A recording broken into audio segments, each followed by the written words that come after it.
Well, hi everyone, and welcome to part 1 of episode 1 of season 1 of Induction Noise, the official Carbs and Coffee podcast. I am Mr. Q, and presenting with me is Andre, Niël, and Niku. Now, the four of us sort of got together and came to be on a road trip that we all took to Niël to go and check out the Samola Hill climb earlier this year.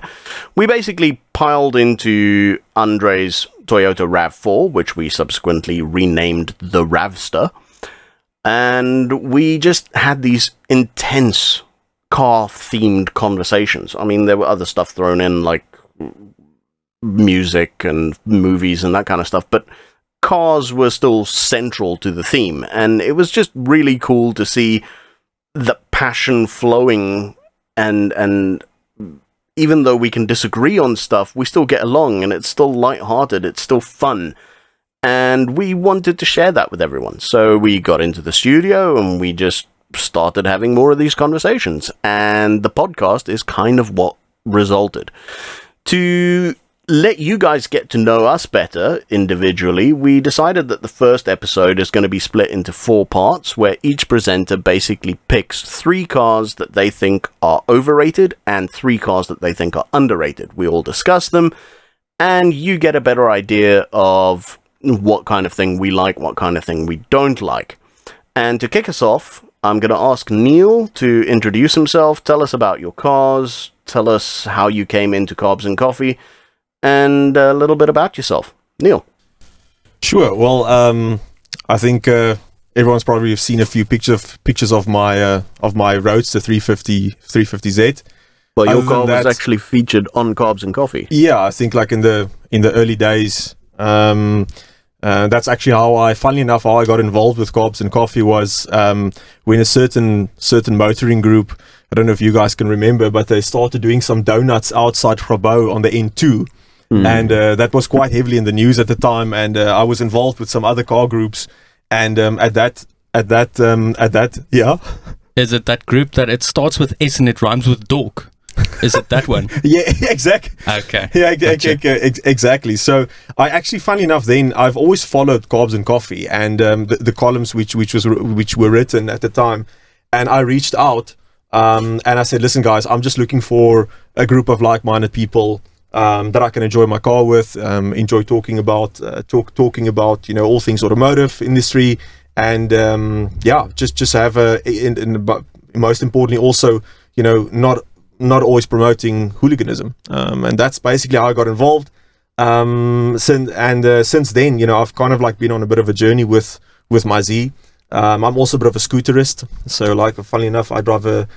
We don't hold that against you. Yeah, so I mean, those who've seen me on the scooter, I'm almost 2 meters tall. They like it's quite a funny thing to see my knees eat the handlebars as well. So yeah, I mean, I've had the Z for almost 8 years now, cool. And it's been my daily driver. Well, welcome to Carbs and Coffee. Right, guys, so before we carry on with the episode and get into Niël's list of underrated and overrated cars, I just want to take a second to thank the guys from Master Panelbeaters in Montague Gardens for sponsoring this entire season of Induction Noise. Without them, we wouldn't have a show. You wouldn't have anything to listen to.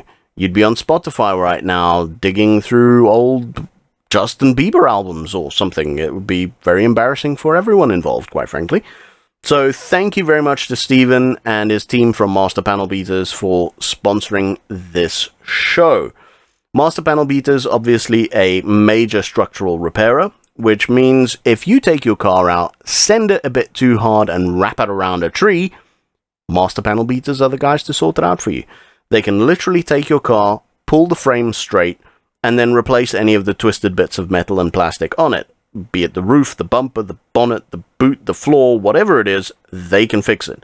They've got very advanced equipment in their workshop to get your car back, not just looking its best, but back to factory specification, which is extremely important because, especially on modern cars these days, with their crumple zones and crash structures and stuff like that, you want your car to be in factory specification, because if you're ever in an accident again, you can rest assured that the car is still going to protect you the way that it did when it was new. To get these factory approvals and to keep these factory approvals, Master Panelbeaters gets audited every 6 months. The manufacturers will literally come there, look at the facilities, the equipment, the processes, the workmanship, and make sure that everything is up to their prescribed standards. And when I say major manufacturers, I'm not talking about Mickey Mouse players here either. I'm talking about Toyota, Honda, Ford, Hyundai, Kia, Mazda, Suzuki, Renault, and Isuzu. So you can literally take anything, no matter what you drive, to Steven and his team at Master Panelbeaters, and they will sort it out.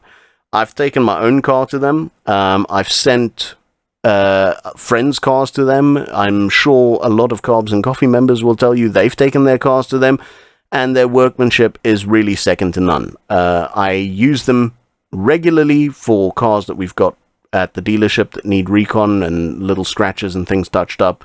And every single time they come back looking like new.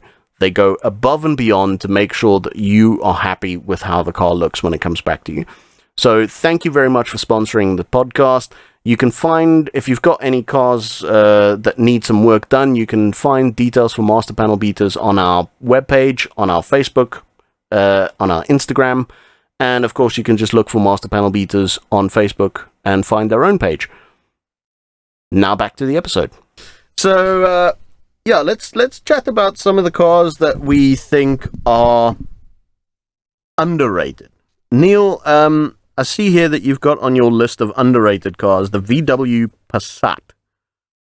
Shoo, that's probably going to be quite a bit of a left field choice, and I think more specifically, in this case, firstly, I must add, like, if I listen to your guys' car history, like, I'm probably representing, you know, the fact what I'm going on is I'm going to be frivolously defending the Nissan, because I already know, building up to this day, that you guys have tried to try to kick me in the nuts for certain vehicles, and that I will be defending. Yeah, I mean the cars that mainly I'm or the Passat in this case is, I don't know if you guys remember.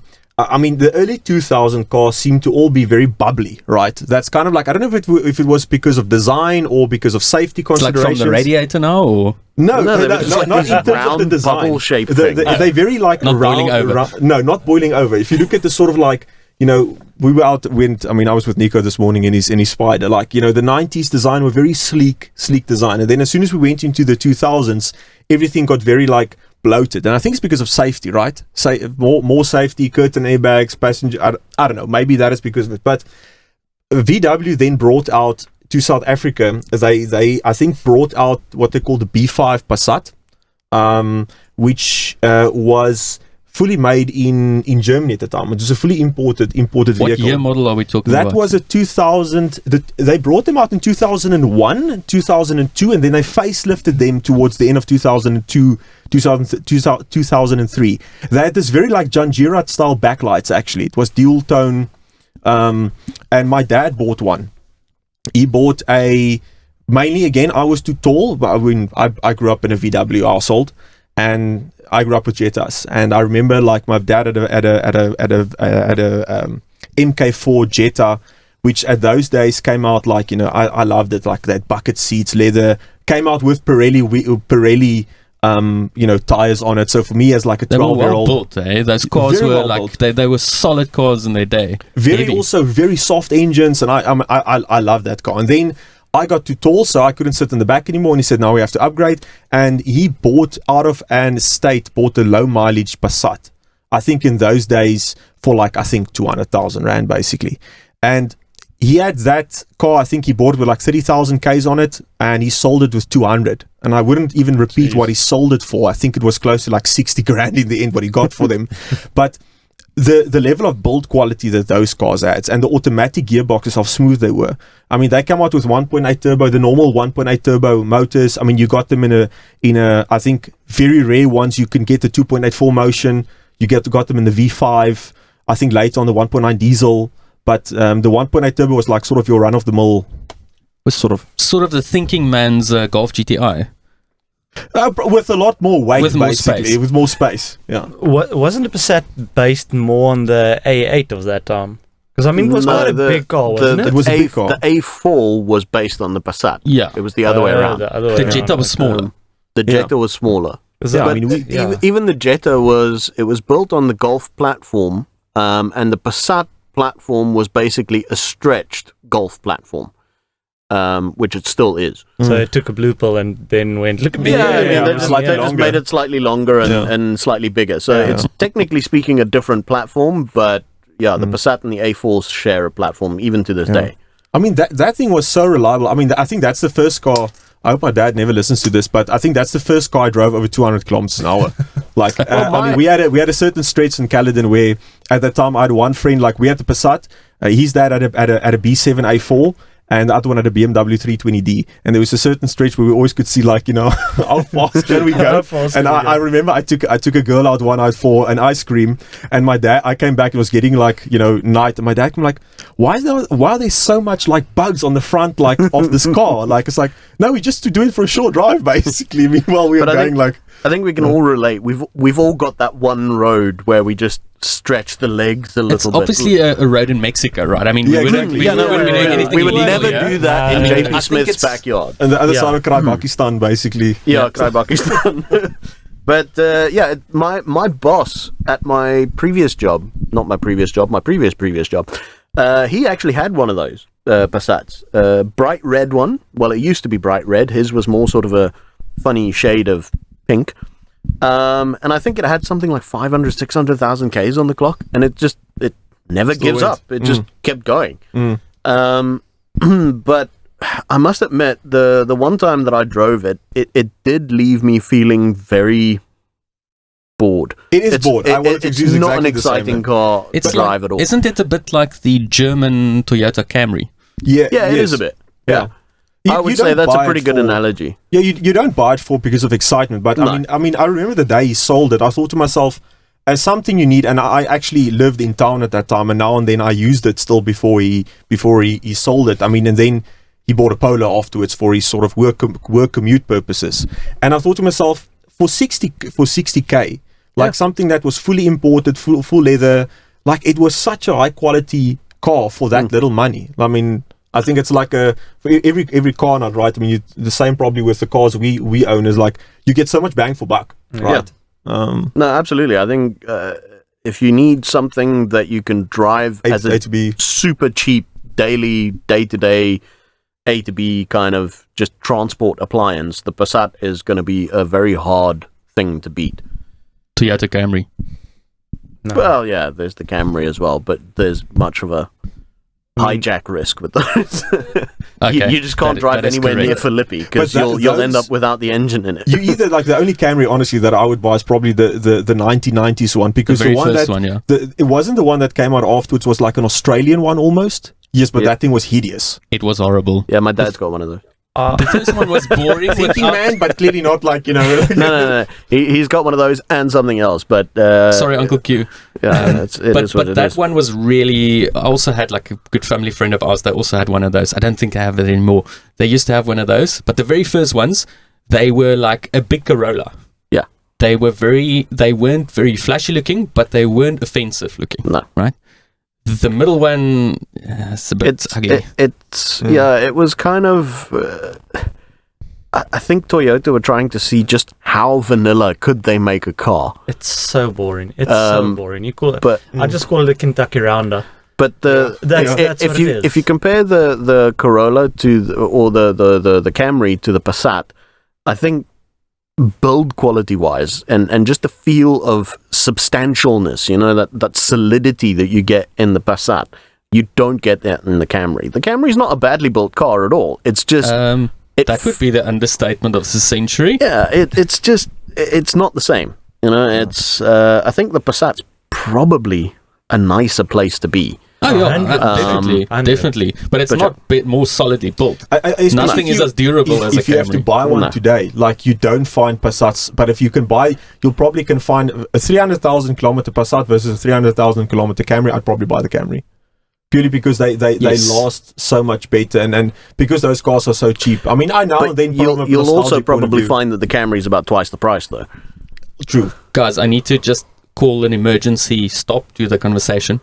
We've been spending 5 minutes talking about Toyota Camry. Yeah, I we think should probably we'll definitely need to change the subject before Yeah. we bore. I was just feeling a yawn coming on. I see And- Nico hanging himself with a Yeah, microphone yeah. cable in the corner there. I was thinking of what Niël said, and I thought if I buy a Camry now, I would drive it off the lot to where were we just before this again? Clarence Drive. Clarence Drive, Clarence just drive it off a And cliff. just drive it off the Yeah. cliff. So I that'll would certainly wanna make it kill more myself. interesting. So to make things more interesting, let's get to the next car on your list, the Toyota Corolla. Oh, Jesus. Jesus. We're just gonna... I'm the one that gives the thinking, man. You guys can bring the exotics because I know from your choices you've got a lot of like interesting You stuff. get so I'll 3 jump. bullets. You get 3 bullets. No, I'm only gonna talk about in 30 seconds. Get in the new Corolla and tell me about the driving position in that car, especially the manual one. Especially the way you sit in it. It's very, very sporty. Actually, also considering your hand, where your hands are on the wheel versus where the gear stick is, I think it's quite a unique that you would find that in a box standard car. Plus, it's got synchro rev match in it in a 1.2 liter turbo. You wouldn't expect that in a Toyota, in a modern Toyota these days. And that I'll leave it there. Very, very, very briefly, I thought it's you wouldn't expect it. So let's say you wouldn't climb in a Toyota and think it's actually this is a nice driving position that you want to actually push on through a few corners. My thoughts on the Corolla have always been that it's not the most exciting car in the world, but it is all the car you could ever need. My only problem with the newer ones is that the engine choices are not really that fantastic. The engines are a little bit asthmatic, if you ask me, and the cars become quite big and heavy because the Corolla has become quite a substantial upmarket thing with all the extras and all of the fancy flashy bits that you want in a car, but the engines are still, they just don't have the get up and go that you'd really want. There's a GR for that. There is a GR for that, but you're going to be paying BMW money for a GR. No, sir. Have you seen what BMWs cost these days? Yeah, this is also true.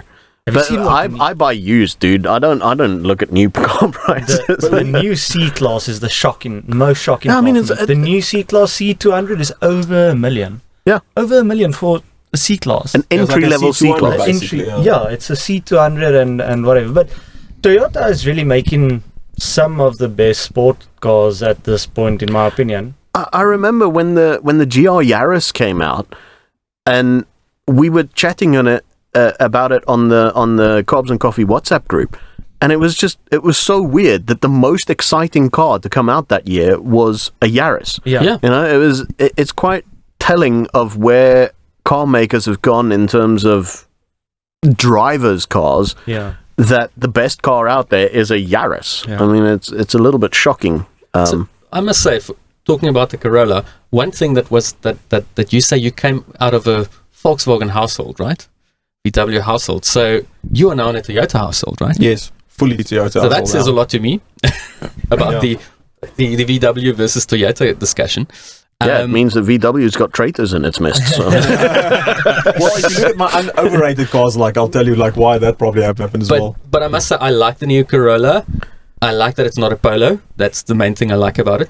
There's nothing wrong with the Polo, but the Polo's kind of like the Camry used to be. That's the thing. Yeah, the Polo and the Golf is like the Corolla and the Conquest used to be. It's like the obvious choice, safe choice. Everybody has one. And they've also become, the Polos have now become like a big hijack risk. Yeah. You steal them more than the Toyotas. They But wouldn't know what a it Corolla is because there's not a lot of them It is a bit of a around. transport appliance. It's It is. it's A white Polo has become the white Corolla. Yeah, I mean, Right. it's the car that you buy if you don't know anything about cars, but you just want something to get you from A to B. I mean, it's... And you always get the excuse, it's cheap to maintain. They're not. I've heard so many stories of a Polo being double the price to maintain than my old Alpha is. Yeah. I mean, they're not expensive to run, and they're not expensive to maintain, but they're not super cheap compared to some of the other stuff that we drive between the four of us. Base Polo's got a DSG box these days. A lot of them do, right? And a complex, or bike versus a 1.4 liter naturally aspirated car. But that also, it doesn't make sense to me. Why the hell did they put a DSG box in a Polo? I mean, just give it an automatic. Yeah. You'd be better off. Because you're going to get guys that's going to put a cone filter on it, straight pipe, and then have you heard them in the GTIs? Then they go whoppa whoppa. No. They go up They and go, down their drive time. Yeah, that's the most horrible. Hey, what's wrong with the cone filter? I get the DSG dig, but leave the cone filter We got alone, the bro. cone filter defender over It's here. got a place. It's got a So, place. Niël, the last car that you think is massively underrated is one that you currently have in your garage. Well, the only one I have as apart from my wife's, the wife's our SAV that she gets to drive every day, is the 350Z. I honestly think, I think compared to discussions we've had on the group before, I mean, I've had my Z for 8 years now. I've daily driven it. I've done track days in it. I did Samola hill climb in it. I use it to go to the track for karting. I put everything in it.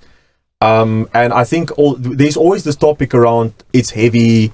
That's the main drawback always with the Z, right? I mean, of course, the looks are a bit divisive, but it's in my opinion, it's extremely capable car, especially for what they're going for these days. I think if you're looking around 200 grand, something that you can drive every day, that you can, with very limited modifications, make a fairly decent track tool, if you really wanted to go that route, or just have something, a nice coupe to go and grab a coffee with on a budget. I think they're great cars. As we've said of some of the specs, it's one of the, it's got hydraulic steering, so it's got a few trick bits, Brembo brakes on it. There's some Carbon fiber prop shaft. Yeah, exactly. Yeah. It's on paper, it's actually got some really trick bits in it and some big brand names behind it. I think it's a Getrag gearbox as well, isn't it? You know that better than I do. I'm not sure. I didn't research that in detail. Yeah, I mean, it's got some proper stuff in it. I must admit, though, I test drove a Roadster, right about the same time that I was looking at Honda S2000s.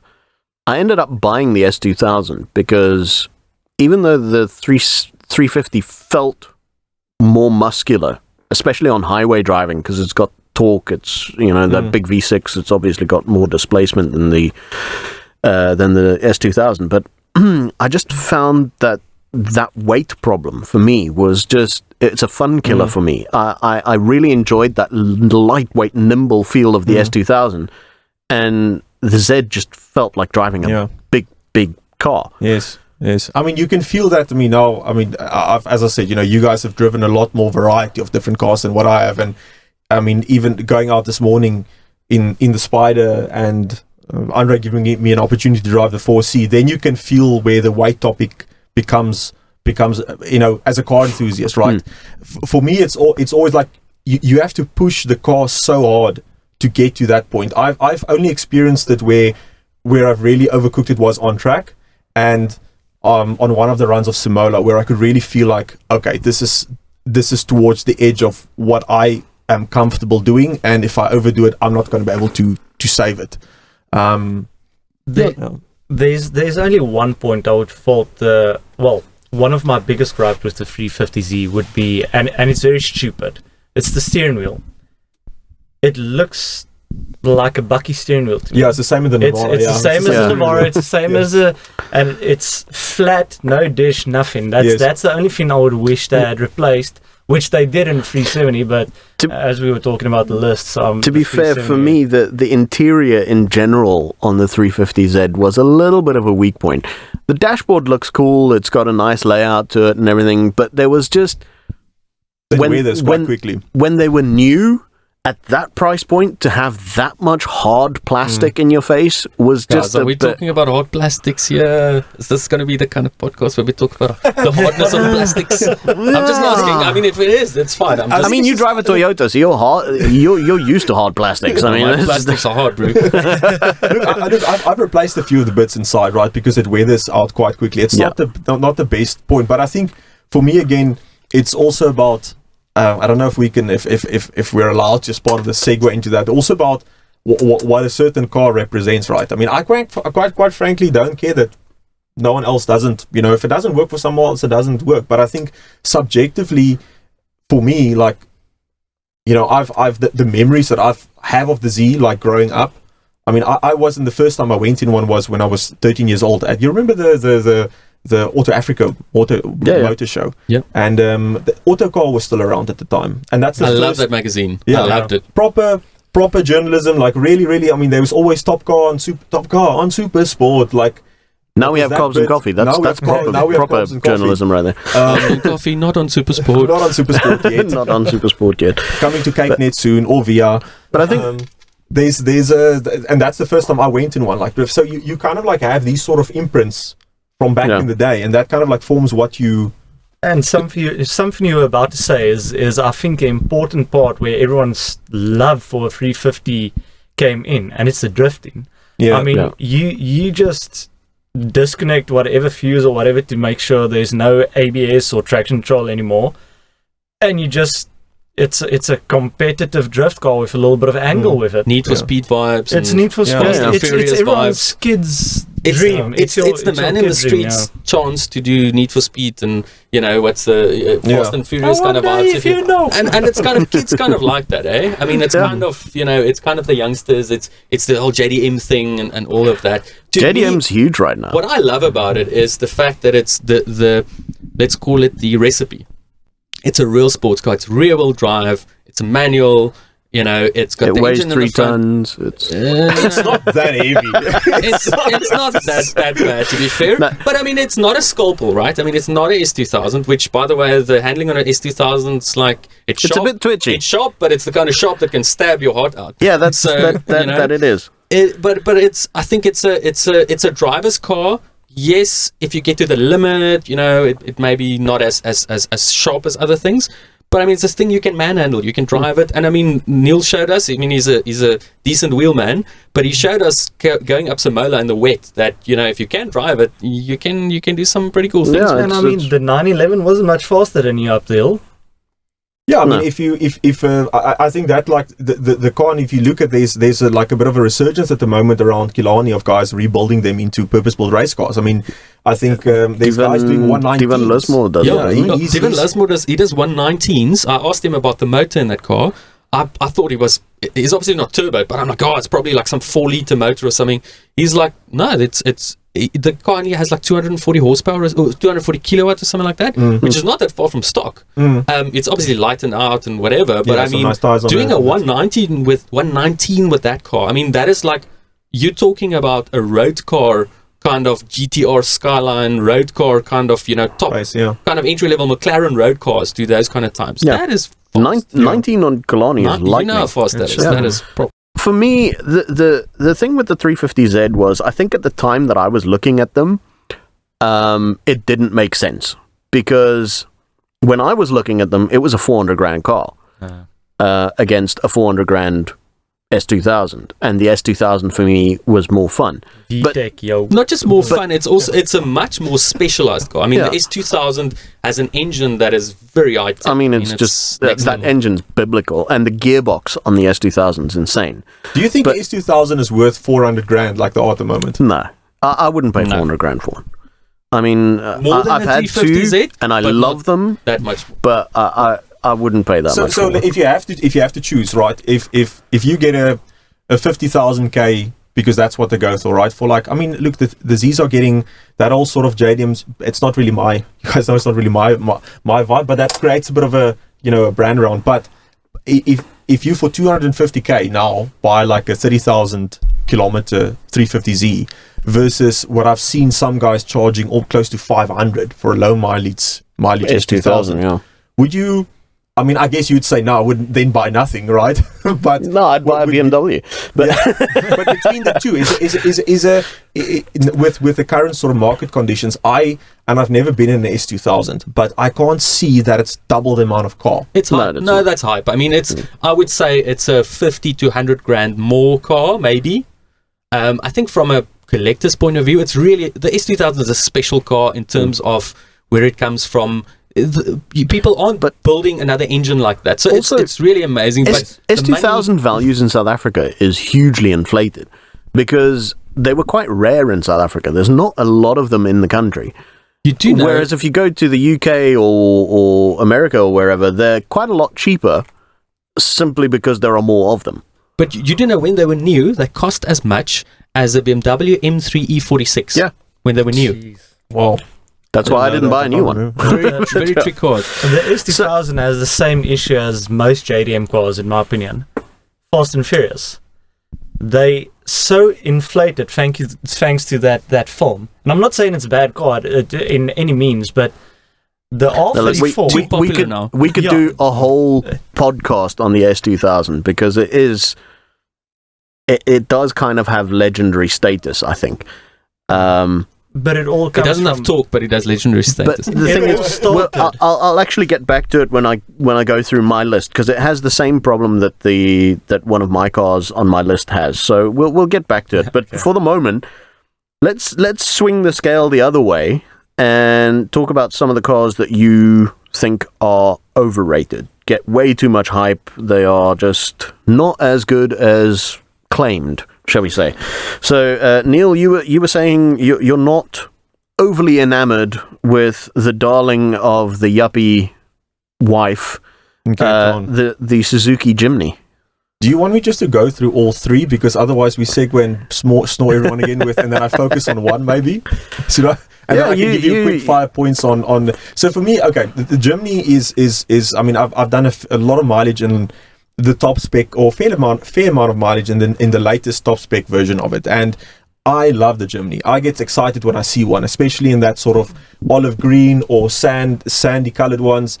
And when we have one as a company car, and not just Bogo spec, like what is it, the GA version, top spec, automatic, and getting in it. And I remember driving around town, and I absolutely loved it. Small, nimble, easy to drive, easy to park. They do look cool. I mean, they look great. Yeah, and that changed me as soon as I hit the highway.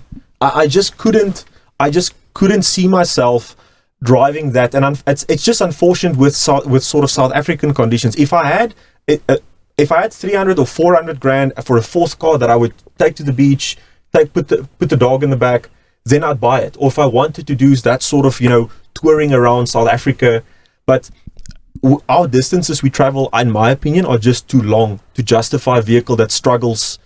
I mean, people say, I mean, look, you when you drive, and the other car on my list, right, is an old Defender, right, which has got this sort of cult status, and it's somehow the same sort of reason, right? Yeah, it's a Jimny recipe that's a bit bigger and older. Correct. Yeah. And it's also got to do with the short wheelbase, because you get this sort of pogoing effect sometimes, right? And you just like ding ding ding ding, almost like pogoing back and forward. Bit of a naughty car, but I mean, it's for that same reason though. It's a damn cool thing. It looks fantastic. Yes, a 90 Defender with the right wheels on, like the last ones they had. It looks fantastic. It looks better than the new ones, and it looks better than any other 4x4. But I mean, nobody buys a Jimny or Defender to go do. Well, okay, the people do long safaris or whatever with them, but nobody buys it as it's going to be my highway car for my family. And yet you see so many of them on the highway. Because they shouldn't. They really shouldn't. But I mean, they're at least still capable enough, in a sense, to do it. But I understand your point. If you're going past a truck that might be going downhill with a gust of wind behind you, or behind him, traveling at 130... So we know what's going to happen, right? If you pull out with the Jimny, you're going to go backwards and you get out of the slipstream. No, exactly. With a Defender, at least you can push a truck away. I'm a very big fan of cars that are singular in their purpose. I don't like cars that are built to do everything, because at the end of the day, they end up being terrible at everything and not good at any particular one thing.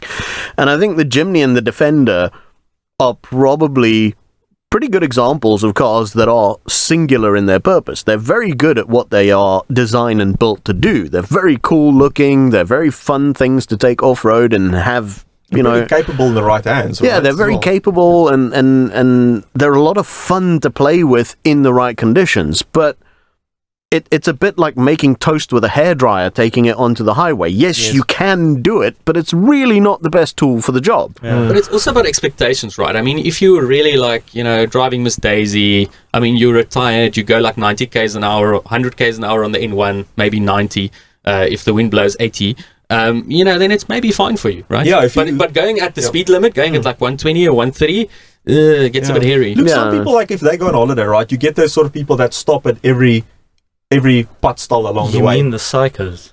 Yeah, I can't do that. Honestly, like if I get in the car and have to drive somewhere, like I drive there, then it's like purpose. I have to go there, and it's like I get agitated and like I want to get home now. It's But like when we go to Niël and someone in the car has a peanut bladder and we have to stop it every time. I mean, to be fair, mine wasn't the worst actually. Mine wasn't that great either, but I'm going to blame it on all the Corenza C that I was taking at the time to get over my flu. I'll blame it on the 86. I had to keep away from the Ravster. Yeah. You know, that was important because he was coming up your trumpet and didn't understand that this thing with this cone filter is going to shift.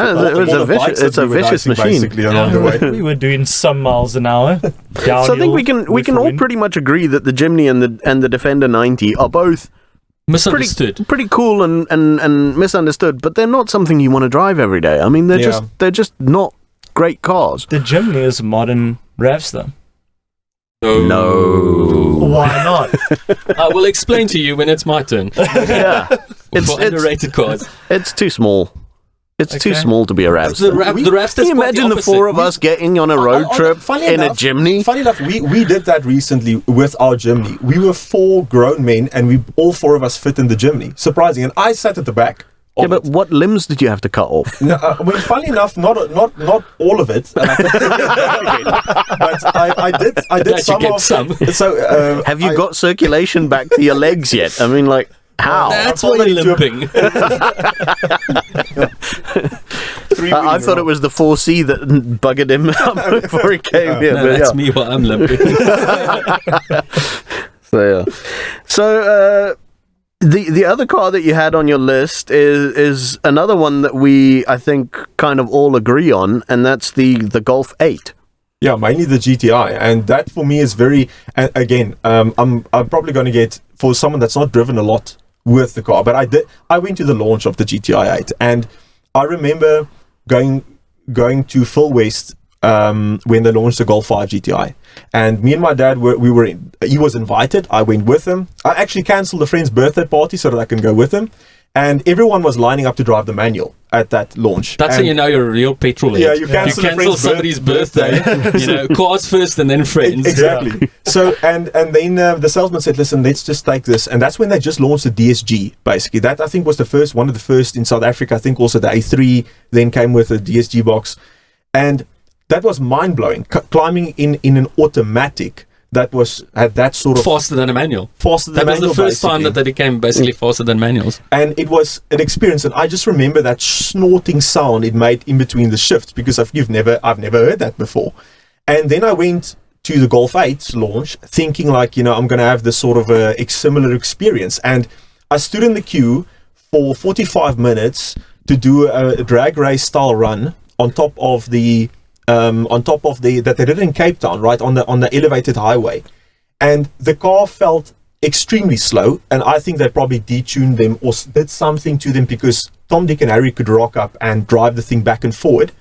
And then I stood in another queue for another half an hour to go with the so-called the professional drivers. Yeah. I don't want to say anything about VW doing funny things to their ECUs, but was it not in the emissions testing mode? Emission testing phase. Maybe they didn't close the latch properly, like on the. But I don't think the interiors are great of all the new VWs. I think they're not great at all, and the whole experience around the GTI, I felt like they're forgetting about enthusiasts. Underwhelmed. Well, I mean, it's not been the enthusiast, to be fair, hasn't been the target market, I think, for a long time. Some enthusiasts kind of put up with it because they are, hey, we're GTI guys and it's a safe bet, whatever. I think there's a lot of brand loyalty involved there. Yes.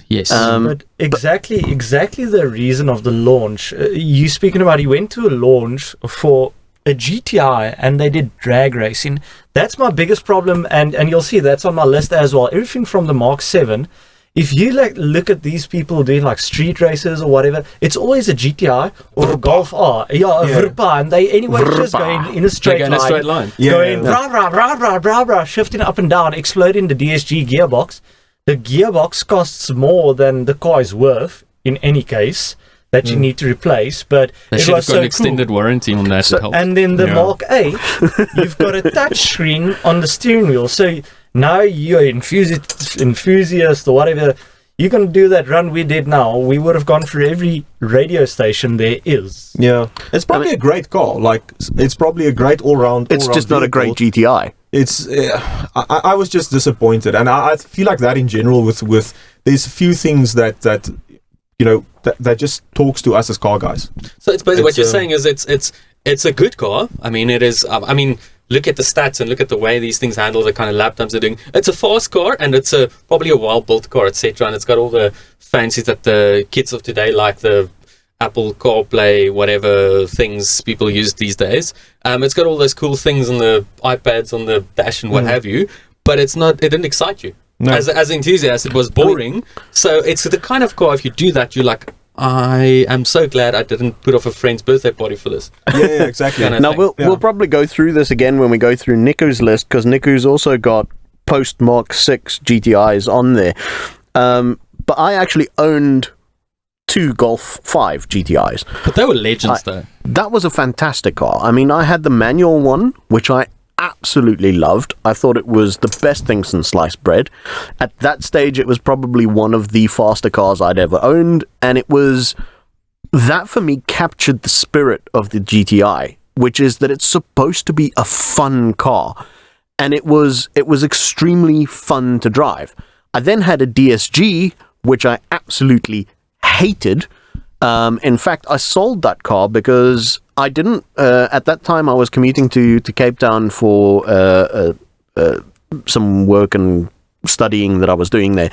And I wanted to buy something else that was cheap and cheerful, that I could just drive up and down the highway, don't mind putting mileage on it, because I didn't want to put mileage on my relatively expensive GTI.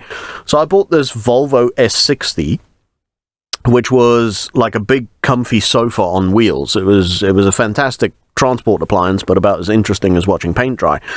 And I noticed one day when I came home, I walked past my GTI in the garage, and I couldn't remember the last time I actually drove it.